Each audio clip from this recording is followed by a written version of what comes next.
सोचो, अगर हर बिजनेसमैन अपने अकॉर्डिंग से अकाउंटिंग करे, कोई 1 करोड़ का प्रॉफिट दिखाए, कोई सेम डील पर लॉस दिखाए, क्या कन्फ्यूजन होगा, राइट?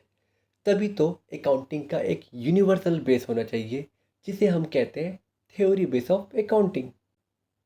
अकाउंटिंग सिर्फ नंबर्स का गेम नहीं, ये एक सोचने का तरीका है।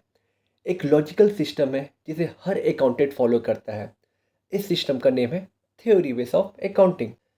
इस वीडियो में हम gap, accounting principle, accounting standard के बारे में समझेंगे, सिंपल एग्जांपल के साथ। तो चलिए शुरू करते हैं। गैप। गैप का full form generally accepted accounting principle है। गैप अकाउंटिंग का यूनिवर्सल रूल बुक है। ये एक ऐसी भाषा जो हर अकाउंटेंट फॉलो करते हैं ताकि कंफ्यूजन ना हो और बिजनेस की फाइनेंशियल रिपोर्ट एक जैसे फॉर्मेट में हो और कंपेयर भी किया जा सके। What is accounting principle? Accounting principle एक बेसिक रूल या गाइडलाइन है जिसे हर अकाउंटेंट फॉलो करते हैं जब वो फाइनेंशियल ट्रांजेक्शन की रिकॉर्डिंग या रिपोर्टिंग करते हैं। ये प्रिंसिपल अकाउंटिंग को सिस्टमैटिक, कंसिस्टेंट एंड कंपेरेबल बनाते हैं। अकाउंटिंग प्रिंसिपल को दो मेन टाइप में बांटा गया है: accounting concept, accounting convention. Accounting concept एक बेसिक रूल या एजम्पशन है जो फाइनेंशियल ट्रांजैक्शन को कैसे रिकॉर्ड करना है ये गाइड करता है।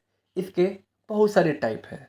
Accounting concept explain one by one. Business entity concept. ये कॉन्सेप्ट में बिजनेस और बिजनेसमैन को सेपरेट रखा गया है और यहाँ पे जो भी ट्रांजैक्शन होंगे आपको बिजनेस के पॉइंट ऑफ व्यू से रिकॉर्ड करने होंगे। Money measurement concept. इसमें वही ट्रांजैक्शन को रिकॉर्ड किया जाएगा जो मनी के टर्म में मेजर किया जा सकता है। एग्जाम्पल, स्टाफ की ऑनेस्टी इम्पॉर्टेंट है बट बैलेंस शीट में नहीं आएगा। आप जो भी गुड्स परचेज करें, गुड्स सेल करें, उसी को आपको रिकॉर्ड करना होगा। Going concern concept. हम एज्यूम करते हैं कि बिजनेस हमेशा चलेगा। एग्जाम्पल, मशीन की कॉस्ट 10 ईयर में डिवाइड करते हैं बिकॉज बिजनेस बंद होने का प्लान नहीं है। Accounting period concept. बिजनेस की अकाउंटिंग रिपोर्ट हर फिक्स पीरियड में प्रिपेयर है, जैसे अप्रैल टू मार्च। प्रॉफिट या लॉस एवरी ईयर के एंड में निकाला जाता है, ना कि एंटायर लाइफ ऑफ बिजनेस।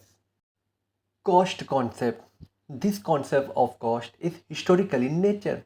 जो चीज़ खरीदी उसका एक्चुअल कॉस्ट ही रिकॉर्ड होगा और यह कॉस्ट एवरी ईयर वही रहेगी, चाहे मार्केट प्राइस में कोई भी चेंज क्यों ना हो।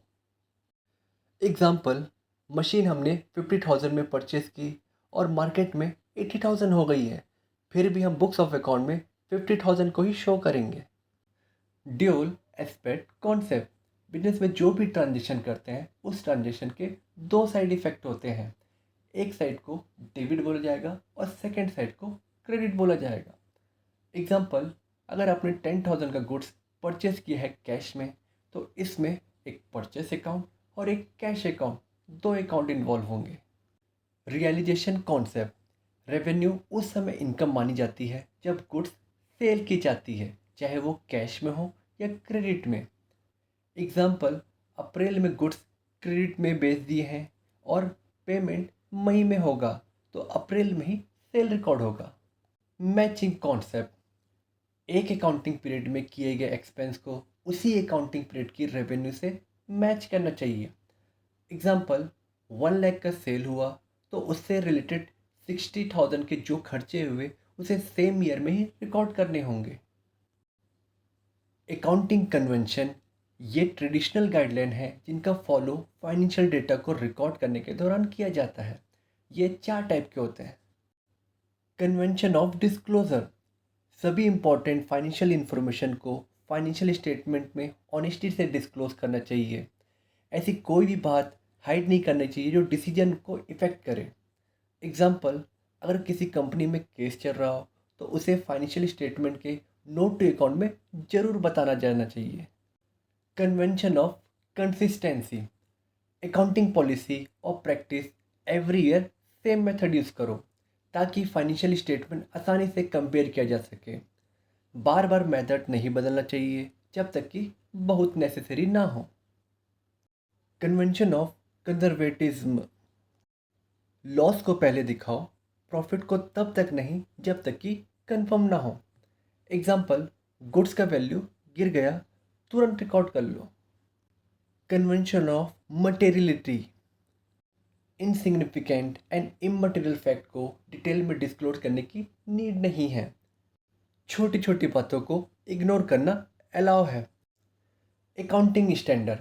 अकाउंटिंग स्टैंडर्ड वो रिटर्न गाइडलाइन और रूल है जिसे ICAI ने इशू किया है। ये तय करते हैं कि किसी भी ट्रांजैक्शन को बुक्स ऑफ अकाउंट में रिकॉर्ड किया जाएगा और उसे फाइनेंशियल स्टेटमेंट में कैसे प्रेजेंट किया जाएगा। Objective of accounting standard financial reporting को यूनिफॉर्म बनाता है। जितने भी डिफरेंट बिजनेसेस हैं उसके बीच कंपेरेबल किया जा सकता है।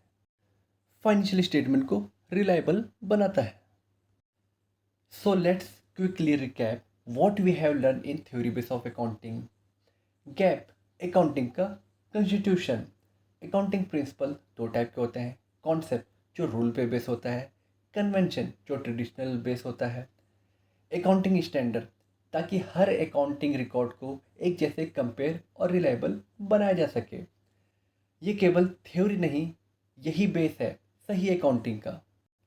अकाउंटिंग हो या जिंदगी, सिर्फ याद मत करो, समझो, अपनाओ और आगे बढ़ो।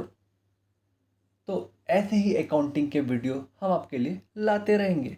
हमारे वीडियो को लाइक एंड शेयर जरूर करें और चैनल को सब्सक्राइब करें। Thank you.